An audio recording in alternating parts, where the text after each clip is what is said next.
You guys are unaware somebody hacked my server and purged the whole entire thing, so I made a new one. Go join. It's not a request. Command. You have 10 seconds before I come inside. I just realized the whole entire objective of golf is to play at least amount of golf as possible. Alright, welcome back ladies and ladies with dicks. So we've seen a lot of YouTubers over the years portray themselves to be a clean tainted say on the internet, an angel that would never do any harm. If they saw a homeless man curling up in the street in the rain, they would toss a napkin on him. Or if they saw somebody standing on the edge of a building, they would always give them that extra push they needed to keep themselves moving forward. They say life starts developing at the anus, but some people don't move past that stage and remain assholes for the rest of their life. And this woman that looks like she just crawled out of Sharon Den Addle's asshole is known as Gabbie Hanna. Now I'm sure no introduction needs to be known to this woman. She's a famous YouTuber, Grammy award-winning singer, protector of peace, a woman so noble that she says she chooses not to have intercourse with our parents, even though she looks like a dehydrated horse if they had mud fever. But she's practically almost a household name across America. I'm sure you caught your mother folding the dishes and slapping her tits together like two dry sardine fishes to her Summer Smash classic song called Monster. What if I'm the monster? Her singing is so beautiful. If her song played on the radio, I'm sure every highway would turn into a crash scene out of Disturbia because they just couldn't control the whip because of how much they'll be cripping on this Kool-Aid Jam Slammer. Speaking of Slammer, it's actually rumored 20% of federal inmates got locked up committing violent acts with this song playing in the background. So in order to do it justice, I thought I would show some heavy-hitting lyrics that Gabbie wrote down. Honestly, something that you would see ripped right out of the book of Socrates. I had to grab some lotion and tissues because I was crying out of both heads after reading these wet warbles. Laying in the bed that I made all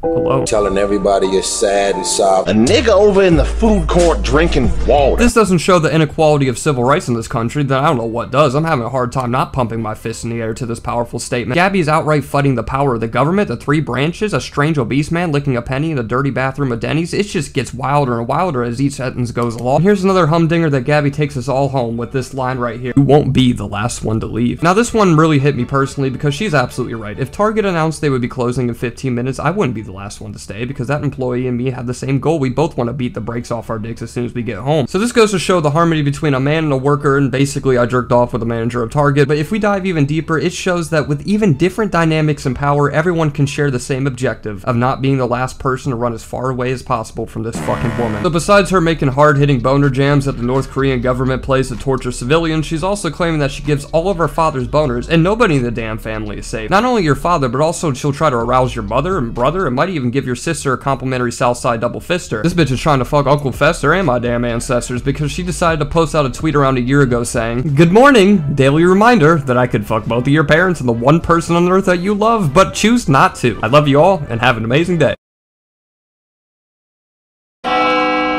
With all due respect, Gabbie, I love how you're talking about my parents, but if we asked where your parents met, they would probably say Ancestry.com. And you respectively look like something that would pop up if I said Bloody Mary in a mirror 3 times. If you even approached a blind man, he would take his stick and pole vault over your grand high witch nose looking like an index proximity switch. Never go shopping if your butthole is itching, built ass bitch. I don't know what's more scarier, you look like a Kinski with that chinsey, or the fact your head is built like a Bedlington Terrier. I just found out my phone has a braille feature. I mean, like, what if an orphan saw this, Gabbie? Would she have to go through 6 feet to get some meat? Like, what is the end objective of even making this damn tweet? I guess I can express my gratitude for not deciding to mash pictures with my parents, like I think, or happy birthday or something. By the way, I asked my mom and this was her response, so you can count one out the tally, Gabbie. You're 0 for 1 right now. You know, it's crazy how you can even have this level of confidence when all it takes is one baby wipe to make you look like a damn grandma. You would think with this level of self-entitlement that she would pop 2 tits and not give a shit about what anybody has to say. That criticism and insecurities are just non-existent for this woman. They don't register. I mean, for a woman as confident as this to go out and say she can put a whole family under some sort of sexual genjutsu, but chooses not to just so the world population wouldn't overload because of how much Mary Chode should be sucking on. I don't even see the empowering message you even try to deliver with this tweet, Gabbie. Like, there's no way you don't think there's one dad out there that doesn't have a couple herpy pimples on his shrimple. And this post is just the tip of the iceberg with Gabbie's narcissism. Now, I'm by no means saying being confident in yourself and body is a bad thing. There's no reason to live your life by other people's judgments, but sometimes it doesn't hurt to fucking listen to them. Because Gabbie would go on ever since the start of her career develop her content to be solely all about herself and why she's the next best thing ever since the second coming of Christ. Even back on her Vine days where she first started out, all of her videos would center solely around herself, and it would just be constantly saying, "Hey guys, you like ass? Well, I got one. Oh, your dog died? Well, take a look at these thunder pumpkins. Your parents got divorced? Well, at least both my boobs are still together." I'm headed on a first date, and I'm trying to decide if I should let him know that I'm crazy now, or if I should let him figure it out on his own. Decisions.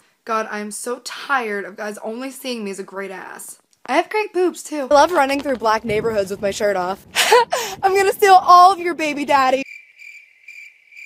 Oh, shut up, nigga. That is literally half of the old Vines she used to post. I'm sure you were throwing shoulders and shitting some boulders and some hearty laughter. And don't worry, you're not alone, because Gabbie managed to grow her Vine to over 4.5 million followers. Now, besides a few 40-year-old men that can play the accordion lead of Neighborhood 2 with the amount of flaps they have on their fucking neck that decide to hit that follow button after they giggled until they ejaculated, majority of her fan base revolves around teenage girls, which is probably the most dangerous audience to ever have. I think if 50 Gabbie Show fans banded together, they could probably overthrow Al-Qaeda. Now, having crazed fans is inevitable as you become a huge content creator. I'm sure every YouTuber with over 1 million subs can report they've heard more noises in their bushes outside than before. But the one thing that's a problem is when you encourage your audience to attack other people that talk down on you, or hell, even had a different opinion on you that you didn't agree with. Like, for example, one of her fans posted some couple that uploaded their reaction to Gabbie's new album, and God have mercy on their souls for even having the stomach to sit through one song. Personally, I think she sings like she has a chip clip stuck to her clitoris and she's trying to simultaneously dodge a bee that's flying around the studio. I would much rather hear the sounds of a slaughterhouse than one of her hit singles, but music is subjective, and there are many people that actually enjoy her songs. But one couple decided to post their reaction to her brand new album, and I don't know if Agent Twilight was one of her monthly Spotify listeners, because the video that was posted only had around 100 views, so I don't know how this bitch even found this, let alone doesn't have a top position as a forensic investigator, because this is some research that's second to the Zodiac Killer. This woman could probably solve the Ketty murders and the mystery of Amelia Earhart with findings like this. But her fan insulting this innocent couple having a terrible time listening to her album wasn't the worst part about it. It was the fact that Gabbie responded to it by retweeting it and replying about how low the video views were and that it just must be her lucky number. Which, to really let King Midas flick a nipple gold to let the truth be told, I really don't know how anything to that requires luck if a reaction to an album that you put out only managed to queef out 100 views. As a matter of fact, if we take a look at any reaction to your brand new Billboard smashing album that has everybody's mind working and their uncle twerking, all of the videos reacting to her album literally have under 1,000 views. So to try to insinuate an ego over a video and bashing somebody for having a low amount of views to reviewing your so-called album that you brag is sweeping off the shelves really doesn't add up. But as I was saying, you would think with this level of self-righteousness that hate and criticism can never crack this woman's shell. If you said anything negative, she would just laugh in your face and start making out with your little brother, whoever that one person you love is. He's 5, Gabbie.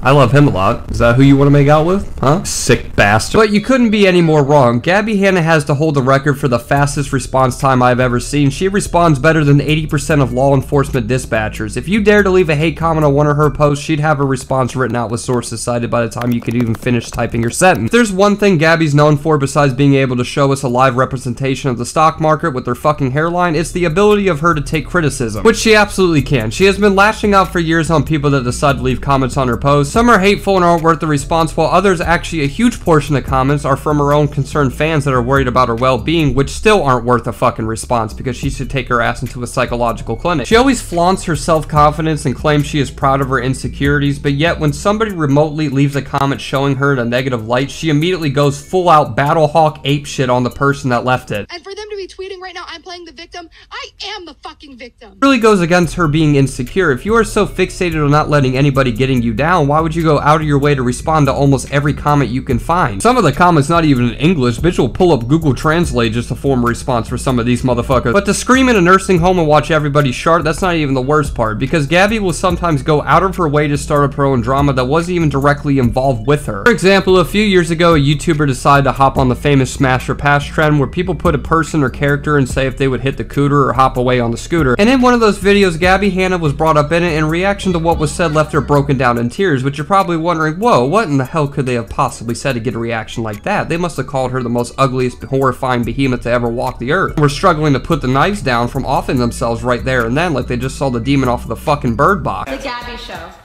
The Gabbie Show? Yeah. Pass. Why would you pass on Gabbie?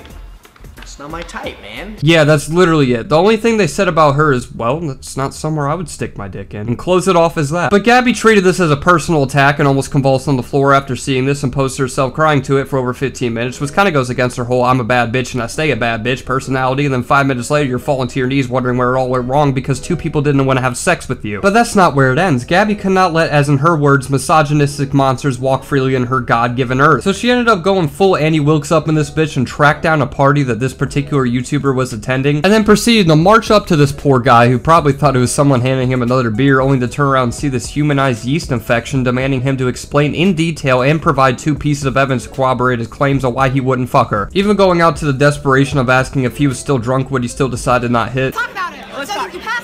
I did. So you mean to tell me that if tonight we got a little bit drunk and I was like, hey, I'm really interested in you, you think you're out of my league? I don't say you're out of my league. Bitch acting like SpongeBob when he was bargaining with Mrs. Puff about his boating license. Are you sure you don't want to have sex? Are you really sure? Are you sure you're sure you're sure? Without a shadow of a doubt, you're sure, right? You don't, even with your eyes closed? Hell, I was half expecting her to ask if they could do meth in a Waffle House bathroom with his dick out, blindfolded and chained to a toilet to really clarify his decision of why he wouldn't want to park his beef bus in her tune to town. This just goes to show how Gabbie can't handle any type of rejection or something that doesn't go the way she painted it to go in her head. He completely just flips shit and screws her clit on backwards about it. And the guy was still even being respectful, just still saying that she wasn't particularly his type. Which if he didn't have a valid reason before, now he actually has a legitimate reason to say why she's not her type, because I don't think anybody has an interest in fucking stalkers. But that's not where even that ends, because recently, a whole 2 or more years after this all went down, Gabbie was still tossing and turning and whispering to the frogs in her backyard, whatever kind of blood monocle ritual she does at night, and she decided to make a story on Instagram saying that she was not at all upset about him deciding to make that fateful decision to pass her, even though it's been a whole 3 years since it happened, but it was his loss from the get-go. He was fooled to even think he actually had a chance with her. She never wanted to have any relations with him. As a matter of fact, she wouldn't even touch him with a 10-foot pole, and claimed that he's a dehumanizing incel that demeaned her and quite frankly deserves to be condemned straight to hell, and most likely abducts children during his lunch break. Next up to bat is Dominic DeAngelis. He had to come at me on Twitter, said that I was the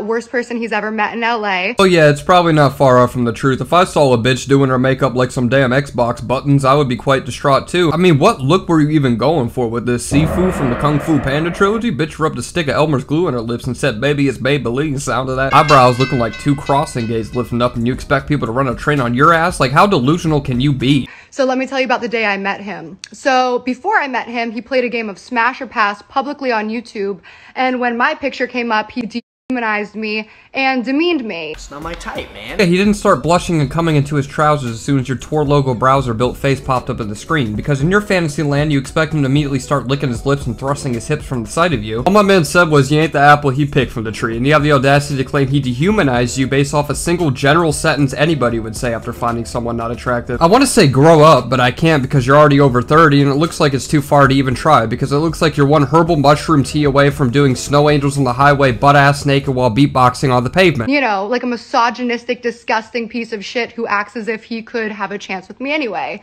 So at a party, he approached me like nothing was wrong, and I confronted him about it. No, you're the one that hung your shoulder around him like 2 dads at a cookout watching their sped children have a water balloon fight with snow globe. Like, you literally approached him and gave him a good one-armed ass smack before immediately shitting on this whole entire night by bringing up some petty thought you cried in the shower to for the last 6 months because one man didn't find you sexually appealing, and you go full out 60 minutes with CNN on his ass and start bombarding him with questions he didn't want to answer. He did not approach you in any way, shape, or form. It's just another classical case of you playing the victim in every situation you end up looking bad on. And I said I didn't like that, and he was like, oh, come on, it's just games. And I said, well, you're too short for me to fuck.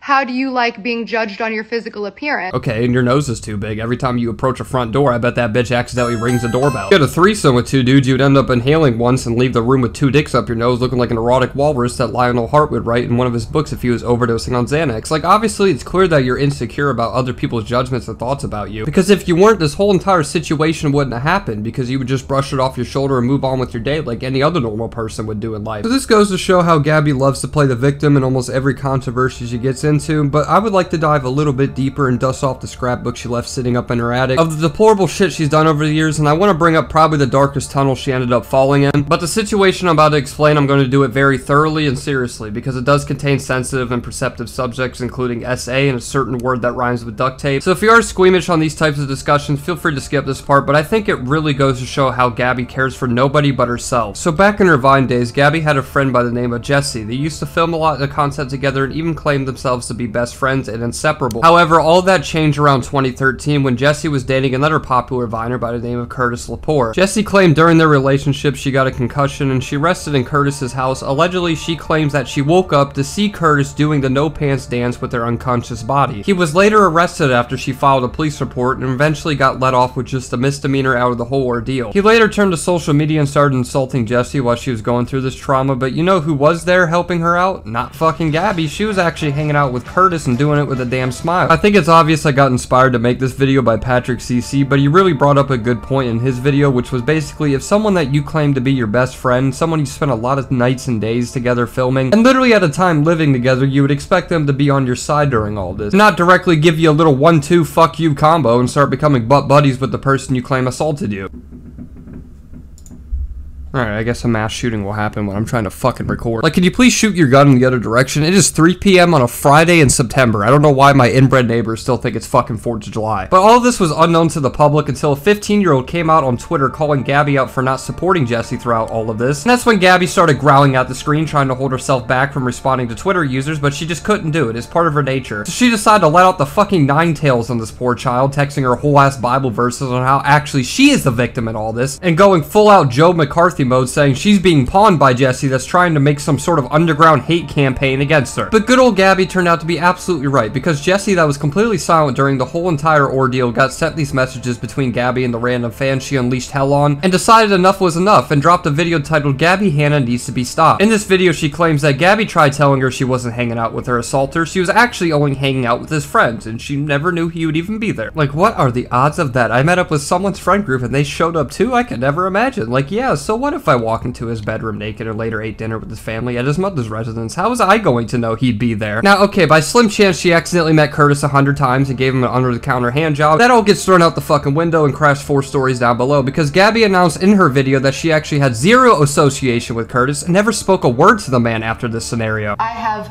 zero association with Curtis Lepore. But that also gets thrown out the window because Jessi later dropped another exposed video on Gabbie where she presented a phone call that dissects 3 different interactions Gabbie had with Curtis. The first one is a simple FaceTime call that she claims she answered by mistake. Hate when I slip and fall and accidentally pick up the call with my left ball. Happens to the best of us, really. Second one is Curtis approaching her asking for a selfie, which she tried to say she desperately tried to get away from. As you can clearly see, she was just clutching her purse in fear, ready to deploy the pepper spray in this photo. Lastly is an actual face-to-face interaction she had with him in a party in an apartment complex where she said she frantically tried running out of the room like she was posted up in the Castro house. That Gabbie claimed were people that barely even knew him, even though it was held at Lele Pond's house, which was at the time both Gabbie's and Curtis both close friends, so 2 lies, another fucking lie to smack on top of it. She gets mad when people call her Pinocchio, but she keeps lying so damn much, so it's honestly fucking fitting. Without any more tangents, let's hear her testimony in her defense to why she was in all of those situations and how she was the victim in all of them. Like, literally, I didn't even know that he told you the story of the night I was, never knew that.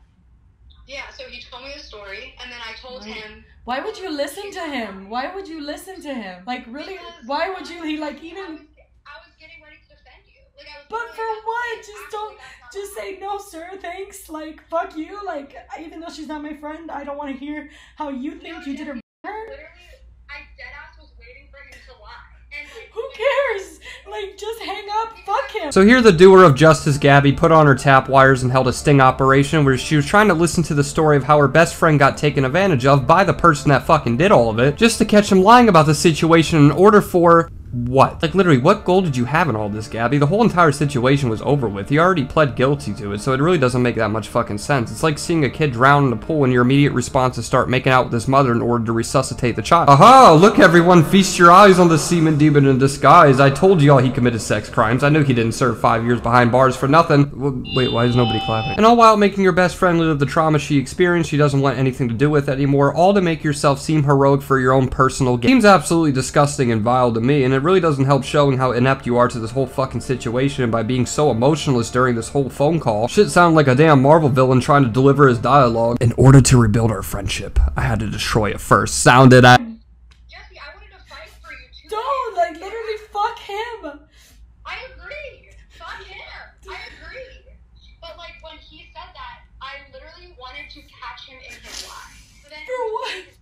he told me the story, and I told him, well, Curtis, that is literally the story that Jessi tells, and at the end of the day, she was asleep. Like, that is what I said. I mean, that's an ending you would hear right out of a Disney fairy tale, so at the end of the day, you look like a dumbass because Jessi was right about the whole ordeal all along. And if I'm gonna be blunt, I personally believe that Gabbie listened to his side of the story while they were fighting in the hopes that Jessi was lying or had some inconsistency in her story to give her a reason to blast her on Twitter. And once it backfired when they made up and he corroborated her story, she instantly 180 to Jessi's side and tried to claim she was doing the right thing for her friend all along, in order to not look like a piece of shit online, which didn't really fucking work too well, did it? Gabbie later went on to address that she was slandered into being being a duct tape apologist, by people believing she tried to be friends with Curtis and to speak with him after the whole incident, which, I mean, she evidently fucking did. I mean, phone call, it's kind of hard to Photoshop a fucking phone call, isn't it, Twitter detectives? I mean, with her fans, I wouldn't be surprised if they went on Twitter and said that she used FL Studio to tune Gabbie's voice in or some shit. But she demanded Jessi to make a public apology for having to have her even bother dealing with the booger-eating, ass-hair-picking 12-year-olds that had to say shit on Twitter. And this apology, my god, I was almost looking for the accept box, because this shit looks like a terms of service you would read on a PlayStation home screen. But funnily enough, you can solve all this by not turning your phone on, but Gabbie lives terminally online, and every time she steps outside, she starts hyperventilating because she doesn't know what to do without a piece of fucking technology. Basically, Gabbie said she wanted all of the hate campaigns that Jessi posted, which turned out to be just one singular video of her calling her an asshole, deleted, even though Gabbie posted 3 about the situation, for Jessi to donate all the money to SA survivors, and Gabbie said she would match, even though I'm convinced she would probably PayPal a child predator $500 for this types of fuck she gives. A real generous offer, truly, but Jessi even had a better one, where she literally asked Gabbie to sue her in order to keep all of this offline and not drag their fans into it. But apparently, I don't know if she accidentally fell down the stairs and got a concussion mid-call after this, but Gabbie said she would actually love to bring her fans into it, because those people are the people that are directly affected by Jessi getting assaulted. Like, I'm going to live the rest of my life wondering,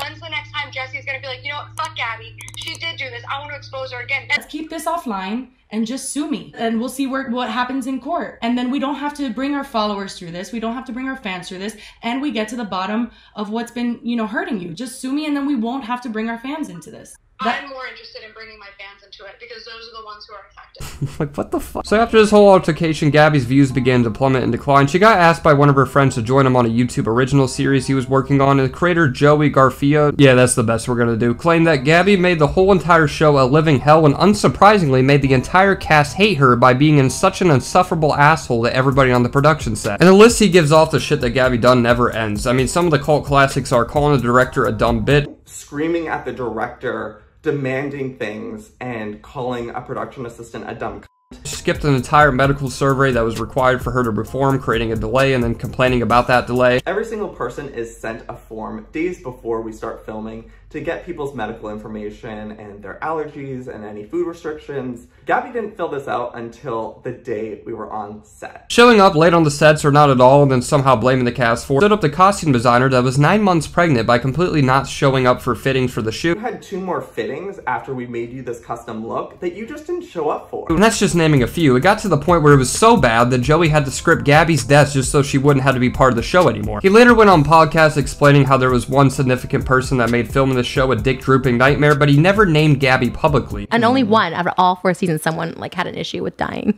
Oh, there was one in season 4 too. Really? Sure. Yeah, that was season 4 was my least favorite to film by far. Why? Just because drama. Of this one person on the cast who just made it hell. Gabbie, after advocating for privacy and for people to leave her alone, called herself out, saying she couldn't believe Joey was calling her an asshole for what she has done, and she victimized herself, probably running outside in the rain, cursing at the sky for ever having God do these terrible things to her, and basically blamed all of her acting up on her uncontrollable ADHD, disregarding the fact that half the cast had ADHD, and she was the only one that decided to spread her asshole and shit on everyone's fun. So this led to her falling into even more irrelevancy and being disliked by majority of the public, and taking notice to her views drooping down more than Skylar Vox's titties, she instantly foreclosed it to her being shadow banned by YouTube because of her own self-entitlement that she can't handle the fact that she's falling into obscurity. She also wrote down a bunch of random insults on her face one time to prove that she doesn't let hateful words get to her, which really doesn't make that much fucking sense. It's like busting a nut with your eyes closed and asking, what do you mean you got pregnant? So after her shaking some ass in her thong to a couple more shitty songs, that forwards us to present day, where she currently has been having manic episodes, posting hundreds of daily TikToks of her displaying her insanity, and most importantly, releasing it all to the public so everybody can just get front row seats to have this bitch lose her mind in front of their eyes. I can't even explain some of the things she has been saying without being sent to Arkham Asylum, so let's take a look at the psilocybin philosophy she's been serving up in the kitchen.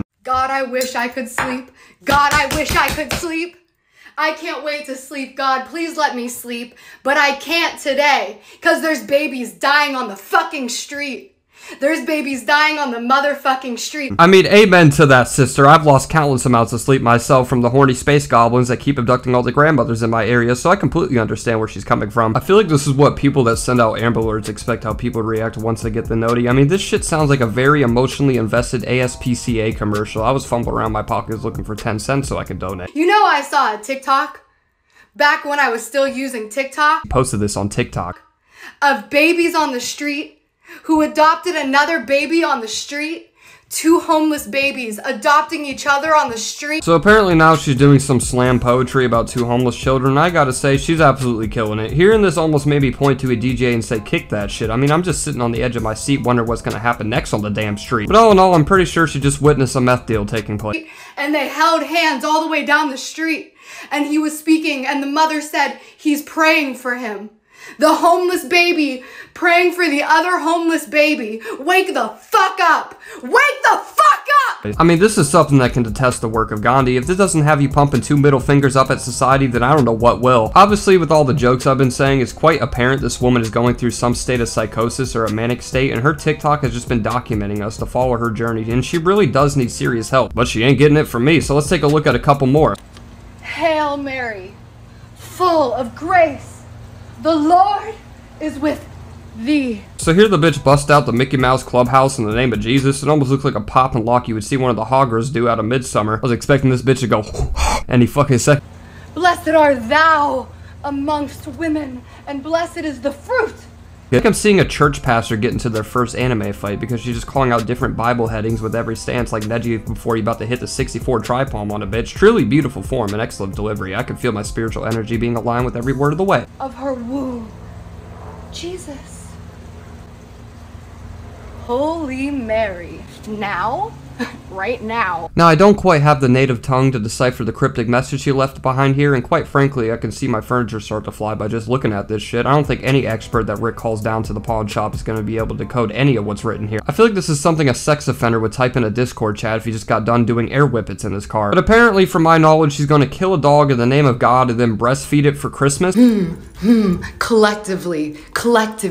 Look what the internet did collectively. So now this bitch is shaking and baking up the Marge Crunk from the fucking Simpsons. I've said this a lot before, but she's actually moving around like an inflatable man that they put outside of car dealerships. I think it's important to note this compilation I just found of Gabbie doing interpretive dances in the name of orphans. They're around 30 minutes long, and these were all taken out from the same day. So she posted hundreds of these, and I've only reacted to 3. In all seriousness, her mental health is rapidly deteriorating, and I really do hope she actually goes to see somebody in good hands that would genuinely help her, not random strangers she would invite into her home, because she did that last week. Yep, she literally opened the door and welcomed in a complete stranger she didn't know at all in her own house, which is an extremely terrifying situation. Luckily, Gabbie, I guess, recovered from the Winter Soldier memory wipe she had and realized the severity of the altercation and kicked the guy out while filming it. The guy tried to say he had no ill intentions with Gabbie and was only here like the fucking plague doctor and was just trying to self-diagnose her with his conductive research, and is rumored he even offered her pills, which literally could have been roofies. So all in all, at the end of the day, sure, Gabbie has been exposed to be a pathological liar, a master manipulator, and an extreme narcissist, but with her current mental health, it's evident she does need someone to hold her hand and guide her back on the right path, because if she doesn't soon, it might be almost too late to save her. If you guys enjoyed this video, slap a like before your dad slaps you, subscribe to hit my vibe, and follow all my socials, links down below, especially my Instagram. I'm really close to 5,000 followers, and yeah, I'm gonna head out this bitch. Sorry if this video is like kind of serious. I actually did a lot of research and deep divings, and I kind of wanted to have like a really serious upper tone because I had a lot of passion into this, so I'm gonna go into hibernation now. I'll see y'all soon, aka next week. BriZ season still ain't over, bitches. Y'all ever realize bologna is just pancakes for hot dogs?